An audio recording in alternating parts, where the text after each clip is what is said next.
के सुख दुख माँ बने रही थे सहारा। आयो बहिनी के माया, दुनिया में सबसे न्यारा। एक दूसरे के सुख दुख माँ बने रही थे सहारा। लड़ाई झगड़ा हो जाते फिर मन में माया अपार। भाई और बहिनी के रिश्ता रहे जन्म जन्म तक प्यार।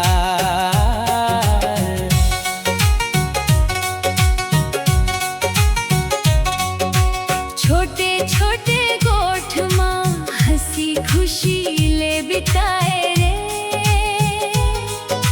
भाई के सब शरारत ला बहिनी हंस के सहाय। छोटे छोटे गोठ माँ हंसी खुशी ले बिताए रे।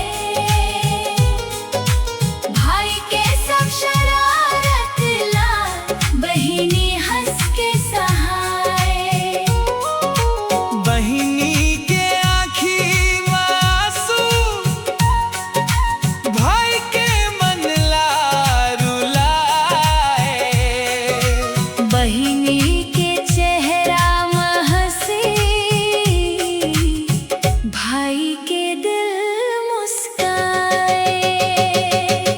राखी के दिन बहिनी भाई के कलाई सजाए। भाई अपन बहिनी बर हर दुख ला दूर भगाए। राखी के दिन बहिनी भाई के कलाई सजाए। भाई अपन बहिनी बर हर दुख ला दूर भगाए। दूर रही वो चाहे दोनों मैया कभू नहीं घटे। बचपन के वो मीठ पल मन में सदा बसे। मैं बाबा के आंगन में संग संग खेलन बढ़न। एक दूसर के सपना बर हरदम आगू बढ़न। आई बाबा के आंगन में संग संग खेलन बढ़न। एक दूसर के सपना बर हरदम आगू बढ़न। समय बदले उम्र बढ़े बदले दुनिया सारा। भाई और बहिनी के माया रहे सदा उजियारा।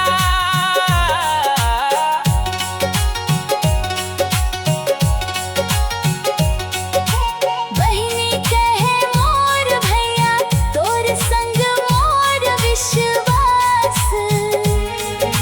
भाई कहे मोर बहिनी तय हंसत रही बे हमेशा।